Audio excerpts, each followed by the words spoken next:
Kita akan mencoba mengulas beberapa persoalan yang desinfektan terkait dengan pelaksanaan. Nah, melihat semua itu, jadi aparat yang memimpin rapat itu kami ke sana, jam kami akan nyetop keadaan seperti itu. Kalau misalnya ada festival, itu kami hindari. Festival. Setelah itu, ini pikiran pada saat melihat mengecilkan hasilan kebijakan publik itu harus di backup dengan apa yang namanya undang-undang.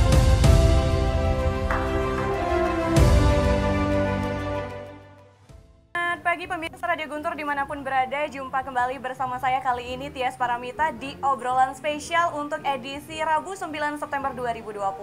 Topik yang bakal kita angkat di obrolan spesial kali ini yaitu mengenai masih eksiskah olahraga di masa pandemi ya. Di mana Mitra 104,6 FM kita ketahui bersama pandemi COVID-19 ini memang membatasi gerak warga masyarakat ya, tak terkecuali dalam berolahraga. Muncul kebijakan hanya sejumlah cabang olahraga yang diizinkan untuk beraktivitas sebagaimana biasa. Masyarakat pun akhirnya bertanya-tanya, masihkah olahraga eksis di masa pandemi seperti saat ini? Tapi sebelum itu, Sobat Guntur, ada baiknya mari kita jaga imun tubuh kita melalui senam aerobik. Langsung saja kalau gitu, musik!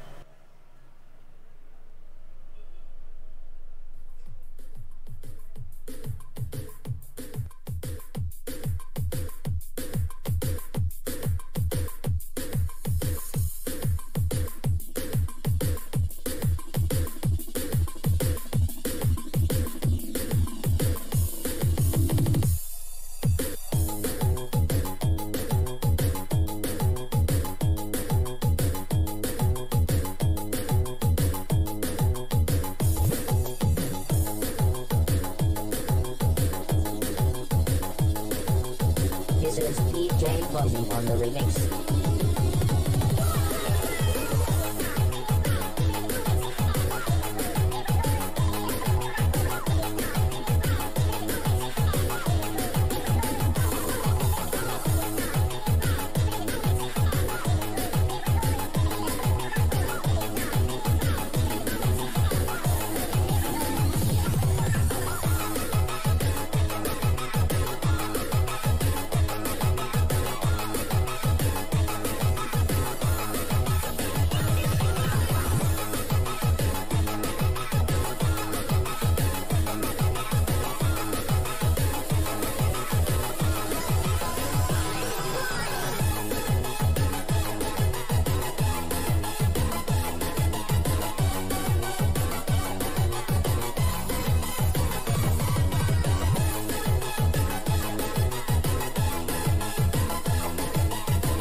Baiklah, itu dia tadi penampilan dari trio Semok katanya, tapi tadi anggotanya 4 orang ya. Dan Tias yakin pemirsa Radio Guntur di rumah juga ikutan bergoyang. Dan suasana di Studio Gompol 38 sudah mulai panas nampaknya. Gak hanya para narasumber kita, tapi beberapa kru Radio Guntur juga sudah merasakan kepanasan ini gitu ya. Nah, nampaknya narasumber kita setelah menyaksikan penampilan tadi juga sudah siap gitu ya untuk memaparkan materi terkait dengan topik yang bakal kita angkat di obrolan spesial kali ini. Namun sebelum itu ada baiknya Tias perkenalkan dulu ya narasumber yang sudah hadir di Angkringan Gempol 38 pada pagi hari ini. Yang pertama ada Ketua Umum KONI Buleleng, Bapak Dr. Andes Nyoman Arta Widnyana. Selamat pagi Pak Arta. Oke. Salam olahraga ya. Berikutnya ada Kepala Dinas Pendidikan Pemuda dan Olahraga Kabupaten Buleleng, Bapak Made Astike SPDMM. Selamat pagi Pak Astike. Salam olahraga ya. Berikutnya ada perwakilan dari wartawan, Bapak Dr. Andes Nyoman Swastawan. Selamat pagi Pak Swastawan. Selamat pagi pendengar Radio Guntur, selamat pagi. Oke, terima pagi. Terima kasih sudah hadir di Angkringan Gempol 38 pagi ini. Berikutnya ada Bapak Dr. Made Budiawan Esker MKes ya, AIFO, dosen Fakultas Kedokteran Undiksa. Selamat pagi Pak Budiawan. Terima kasih sudah hadir di Angkringan Gempol 38. Berikutnya ada perwakilan ya, bukan perwakilan, ini wakil 1 Dekan FOK Undiksa, Bapak Dr. Iketut Yoda SPD MOR. Selamat pagi Pak Yoda. Selamat pagi pemirsa Radio Guntur di rumah, selamat pagi semuanya yang ada di studio. Iya baik, terima kasih sudah hadir di Studio Gempol 38 dan kami permaklumkan ya, salah satu narasumber kita masih mengikuti persidangan, itu ada Ibu Ketua Komisi 4 DPRD Buleleng, Ibu Luhesti Renita Sari SEMM, namun nanti ketika sidangnya sudah selesai mungkin bisa hadir di Studio Gempol 38. Kalau begitu langsung saja ya, Tias mau tanya-tanya dulu nih kepada narasumber kita. Yang pertama Tias mau tanya ke Pak Arta Widnyana dulu nih, selaku Ketua Umum KONI Buleleng ya. Nah, selama masa pandemi COVID-19 yang terjadi saat ini, bagaimana KONI Buleleng mengelola 40 cabang olahraga yang ada? Karena sebelum pandemi pastinya dengan bebas bisa latihan gitu kan, tapi selama pandemi ya harus ada perbatasan sedikit gitu Pak. Bagaimana Pak? Ya baik, terima kasih Mbak Tias. Ya. Terima kasih juga terutama teman-teman dari Media Guntur yang bisa memediasi acara ini. Yang kami hormati Bapak Kadisdikpora Kabupaten Buleleng, Bapak Made Astike. Yang kami hormati narasumber lainnya ada Pak Yoda dari FOK Undiksa, ada Dr. Budiawan dari FOK Undiksa Kedokteran, dan Pak Swastawan rekan kita, salah satu orang wartawan di Buleleng. Pertama, selaku Ketua Umum KONI Buleleng, izinkanlah kami mewakili seluruh insan olahraga di Kabupaten Buleleng mengucapkan selamat Hari Olahraga Nasional yang selalu kita peringati pada setiap tanggal 9 September setiap tahun. Jadi ini tentu ada sedikit, sebelum kita ulas yang lebih lanjut, ada sedikit cerita. Ini katanya kenapa kita setiap tanggal 9 September memperingati Hari Olahraga Nasional atau HORNAS. Jadi ini katanya, kalau menurut catatan bahwa HORNAS ini diperingati tepat pada saat pelaksanaan PON pertama di Stadion Sriwedari Solo. Jadi PON pertama di Indonesia dilaksanakan tanggal 9 sampai tanggal 12 September tahun 1948. Nah kemudian selanjutnya dari catatan Hari Olahraga Nasional ini diputuskan melalui keputusan Presiden nomor 67 tahun 85. Jadi baru ada dasar hukum dalam bentuk kepres. Nah sejak saat itu kemudian tanggal 9 September ditetapkan oleh pemerintah sebagai Hari Olahraga Nasional. Selanjutnya kita bersyukur dasar hukum kita juga baru lahir Undang-Undang nomor 3 tahun 2005. Jadi tahun 2005 baru kita memiliki undang-undang, yaitu Undang-Undang Sistem Keolahragaan Nasional atau kita kenal dengan SKN. Nah dengan demikian maka kita bersyukur seluruh insan olahraga mempunyai dasar hukum yang kuat, khususnya undang-undang yang di dalamnya mengatur segala sesuatu terkait dengan keolahragaan. Lalu tahun 2020 ini kita ketahui bersama bahwa tema HORNAS itu adalah Sport Science, Sport Tourism, dan Sport Industry. Ya, jadi kalau kita melihat tema daripada, saya mohon izin menggunakan masker biar lebih jelas suaranya. Tema daripada HORNAS ini adalah sangat luas sekali. Jadi kita tidak hanya bicara masalah olahraga prestasi, kita bicara juga sport science. Nah, bagaimana sebenarnya dalam rangka meningkatkan prestasi ini ilmu-ilmu secara ilmiah ya diterapkan dalam keolahragaan sehingga bisa meningkatkan prestasi olahraga. Nah nanti kalau masalah sport science lebih khusus mungkin ada di sini kebetulan hadir Pak Yode mewakili dari Fkondiksa, beliau sangat memahami. Kemudian tema yang kedua adalah sport tourism. Jadi kalau kita bicara olahraga tidak hanya untuk menjaga kesehatan tubuh, untuk prestasi olahraga, tapi juga bagaimana melalui olahraga ini bisa didatangkan para turis, itu maksudnya sport tourism. Jadi mereka sambil berwisata mereka juga berolahraga. Nah, jadi ini memang tidak ada acuan prestasi. Dan yang ketiga adalah sport industry. Jadi dunia sekarang olahraga ya tidak hanya menjadi satu alat ukur untuk mengukur prestasi olahraga, tapi juga merupakan satu industri. Karena olahraga sekarang sudah tidak amatir semua, tapi sudah mengarah ke hal-hal yang sifatnya profesional. Kita lihat industri olahraga sepak bola misalnya yang mendunia, olahraga basket gitu misalnya. Jadi seorang olahragawan mereka bisa menghasilkan ya pendapatan yang sangat luar biasa.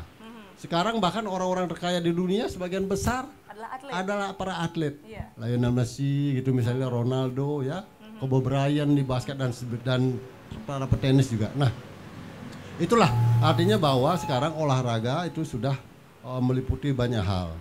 Nah, kemudian tentu saya ingin menjawab pertanyaan apa yang disampaikan oleh Tias, bagaimana sebenarnya KONI mengelola ya olahraga di masa pandemik ini.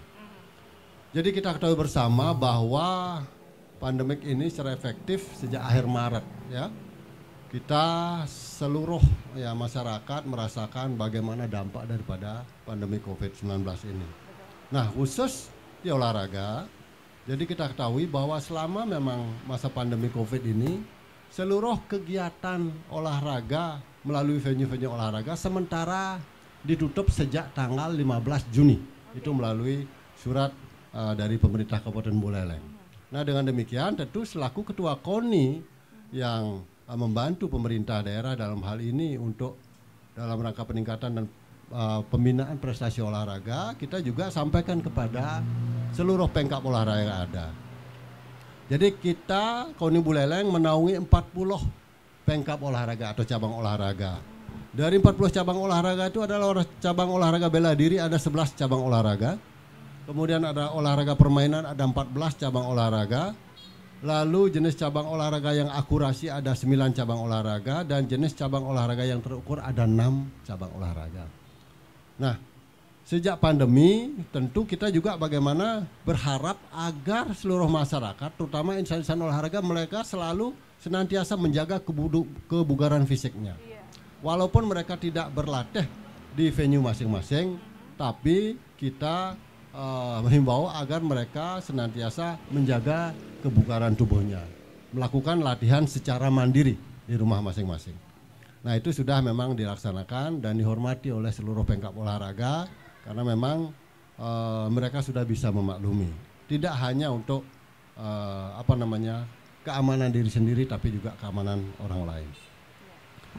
Lalu selanjutnya, dalam perkembangannya perjalanan COVID-19 ini, ya, pada tanggal 6 Agustus, Bapak Bupati kita akhirnya mengeluarkan kebijakan, ya, dari 40 pemkab olahraga atau cabang olahraga itu sudah mulai dibuka di fase yang pertama sebanyak 17 pemkab olahraga. Ini memang akan dilakukan secara bertahap. Artinya bahwa dari 17 cabang olahraga ini dianggap cabang-cabang olahraga yang memang safety. Akan tetapi tetap mereka bisa melakukan latihan di venue masing-masing dengan secara ketat menerapkan protokol kesehatan. Itu yang harus pasti. Sehingga dengan demikian, sebelum itu dilaksanakan, Disdikpora, nanti mungkin Pak Kadisdik akan menyampaikan bahwa sudah memfasilitasi venue-venue olahraga harus difasilitasi dengan tempat mencuci tangan atau wastafel, ya. Kemudian juga nanti masing-masing atlet yang berlatih khusus untuk pembinaan ini mereka membawa hand sanitizer sendiri, menggunakan masker, dan yang paling penting adalah senantiasa menjaga jarak. Itulah protokol kesehatan yang secara ketat harus dilaksanakan. Nah, saat ini ya kita sedang mengevaluasi. Ini baru 17 cabang olahraga yang dibuka. Baru 14 ya, mohon maaf, baru 14, koreksi sedikit. Nah, kemudian nanti selanjutnya akan dibuka tahap yang kedua. Jadi dari hasil evaluasi ini tentu yang paling berwenang nanti Pak Kadisdikpora. Tahap kedua dan terakhir tahap ketiga. Nah, umumnya yang tahap pertama itu adalah jenis-jenis cabang olahraga yang memang dilakukan di ruang terbuka. Lalu tidak ada kontak secara langsung. Ini safety. Nah, itulah menjadi dasar pertimbangan sehingga kami KONI ditugasi untuk senantiasa melakukan monitoring dan juga evaluasi terhadap pelaksanaan daripada kebijakan Bapak Bupati ini. Nah, mudah-mudahan tidak ada kejadian-kejadian yang di luar keinginan kita bersama, sehingga dengan demikian maka planning daripada pemerintah Kabupaten Buleleng khususnya dalam rangka pembinaan olahraga ini tetap nanti bisa berjalan. Karena memang kita tidak akan tahu sampai kapan ini pandemi COVID ini. Saya kira itu yang mungkin bisa kami sampaikan dulu sebagai pengantar. Terima kasih. Oke, jadi ada 14 cabang olahraga tadi yang dibilang yang sudah dianggap aman gitu ya, bisa diberlakukan seperti biasa pada umumnya, tapi tetap dengan mengikuti protokol kesehatan yang ada, sama seperti kita saat ini yang ada di Angkringan Gempol 38. Kami semua sudah mengikuti protokol kesehatan, narasumber semuanya sudah pakai masker, Tia sendiri juga sudah pakai face shield, dan di setiap meja juga sudah disediakan hand sanitizer. Tadi juga sebelum masuk sudah dipersilakan ya untuk mencuci tangan. Oke, berikutnya Pak Arta, Tias mau lanjutkan lagi. Nah, sejak terjadinya masa pandemi COVID-19 ini, KONI Buleleng yang Tias dengar nih ya, katanya mengembalikan dana sebesar 4,5 miliar rupiah nih. Lalu apa nih yang dilakukan dengan kondisi keuangan seperti ini? Iya, baik, terima kasih. Ini dalam rangka transparansi, masyarakat juga mengetahui bahwa pertama sebagai insan olahraga kita sangat berterima kasih kepada PMK Buleleng. Jadi komitmen pemerintah Kabupaten Buleleng dalam rangka mengikuti amanat daripada Undang-Undang Nomor 3 Tahun 2005 bahwa pendanaan olahraga itu didanai oleh pemerintah, di samping juga nanti diharapkan dari pihak yang ketiga. Nah, kami selaku Ketua Umum KONI senantiasa mengajukan apa yang menjadi harapan daripada seluruh pemkab-pemkab yang ada, khususnya insan olahraga. Itu kita ajukan melalui mekanisme yang ada, sehingga setiap tahun kita, karena memang sudah ada dasar undang-undangnya, setiap tahun bisa diberikan dalam bentuk hibah. Nah, besarannya memang nanti bervariasi tergantung kebutuhan, karena memang ada pelaksanaan Porprov yang setiap 2 tahun sekali, kemudian tahun berikutnya tidak, dan ada PON juga. tahun 2020 sebenarnya kita mendapatkan dasarnya, awalnya kita mendapat bantuan dana hibah sebesar 16 miliar rupiah. Namun dalam perjalanannya karena memang adanya pandemi COVID ini, pemerintah kemudian melakukan refocusing dan KONI salah satunya kemudian dirasionalisasi dananya sebesar 4,6 miliar. Jadi dari 16 miliar itu sebenarnya digunakan sudah begitu cair dananya adalah untuk membayar bonus Porprov. Jadi bonus atlet dan pelatih dan official Porprov tahun 2019 itu besarnya 7 miliar 50 juta. Jadi dari 16 kurang 7 hanya 9. Kemudian dari 9 ini dikurangi atau direalisasi sebesar 4,6 miliar sehingga masih ada sebesar 4,4 miliar. Nah, dari 4,4 miliar ini diberikan dalam bentuk dana pembinaan dan sarana pengkap olahraga kepada 40 cabang olahraga ini sebesar 3,1 miliar. Barulah sisanya sebesar 1,3 miliar itu adalah merupakan dana rutin dan operasional daripada KONI. Kita bersyukur sekali lagi. Kalau kita bandingkan dengan kabupaten kota lain memang ada teman yang dapat, ada yang terbatas gitu ya. Ini kami bersyukur khusus dana pembinaan tahun 2020 ya tetap diberikan. Walaupun nanti ada rasionalisasi untuk dana penyelenggaraan kejuaraan karena memang momennya udah nggak tepat kita melaksanakan kejuaraan. Nah, dana pembinaan dan sarana ini bisa digunakan karena mereka juga teman-teman kita di Pengkap mereka sudah melaksanakan kegiatan sejak Januari. Mereka tidak pernah terputus. Ini bagusnya. Walaupun dana juga belum cair, mereka melakukan dengan upaya-upaya sendiri dan sebagainya ya. Jadi Januari, Februari, Maret, tahu-tahu ada pandemi akhir Maret, baru kemudian aktivitas berkurang dan secara efektif sejak bulan Juni memang stop kegiatan.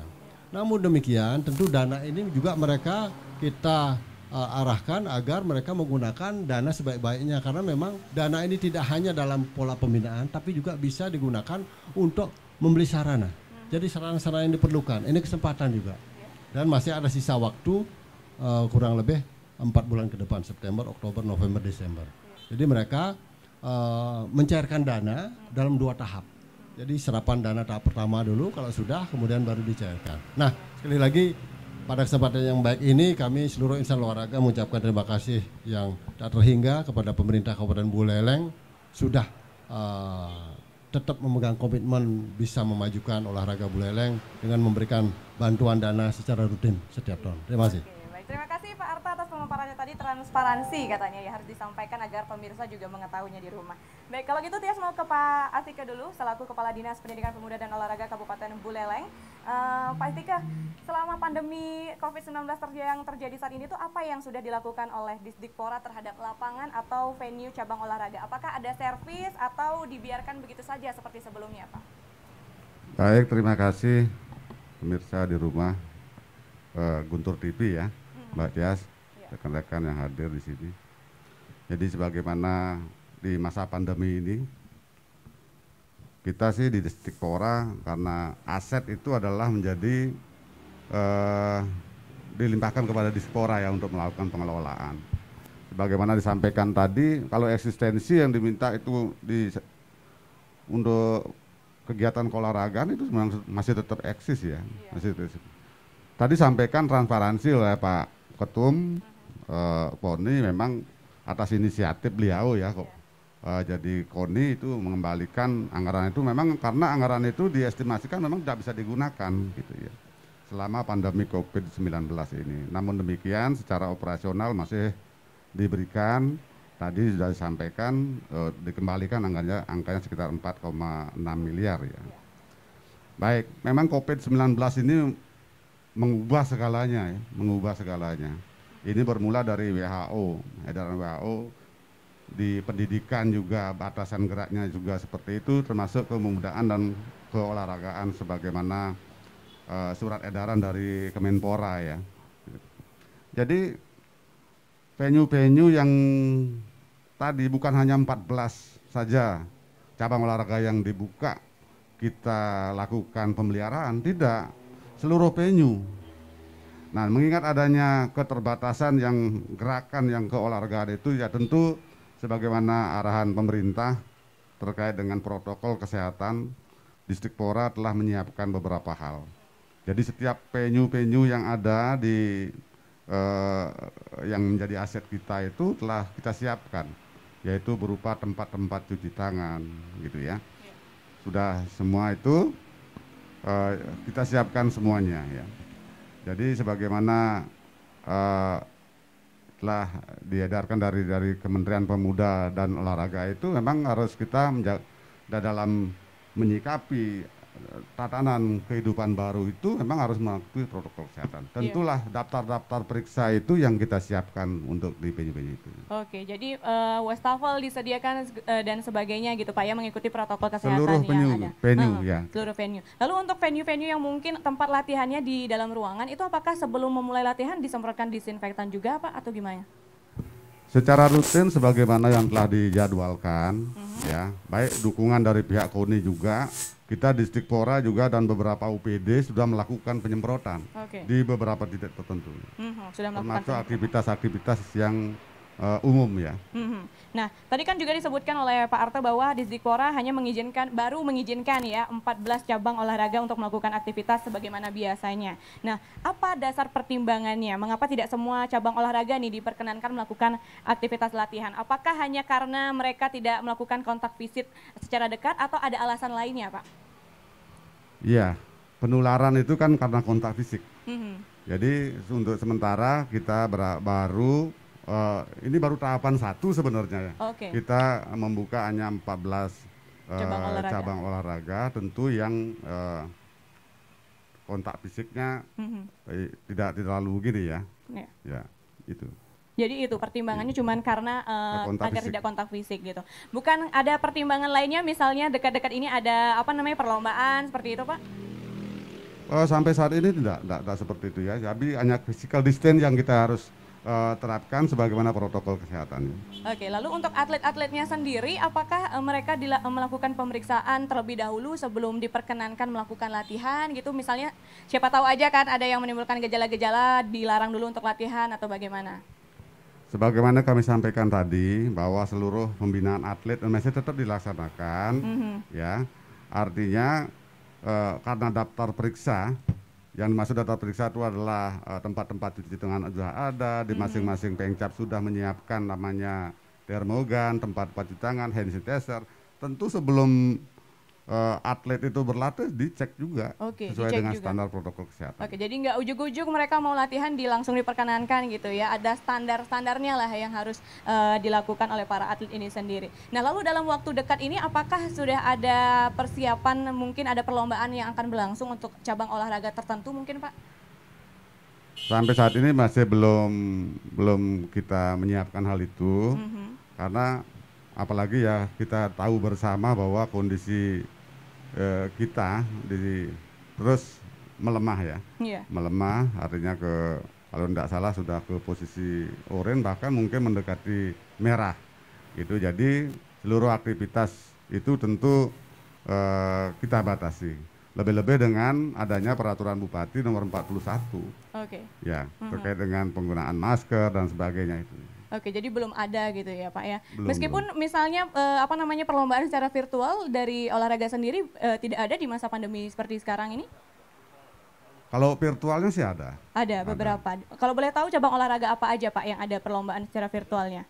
Bridge itu yang catur itu masih bisa dimungkinkan.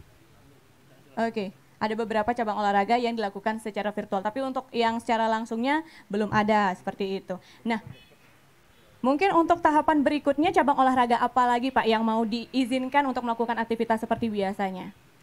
Ya, kita masih mengevaluasi yang 14 cabang dulu ya. 14 cabang dulu, setelah itu baru kita nanti akan lakukan evaluasi bekerjasama dengan KONI juga terkait dengan cabang-cabang yang memang situasi ini belum memungkinkan untuk itu. Ya. Oke, jadi belum memungkinkan untuk itu lagi, berarti lagi dievaluasi. Nanti kalau misalnya ada hal yang harus diperbaiki dulu. Kalau misalnya sudah bagus, baru dilanjutkan ke tahap berikutnya.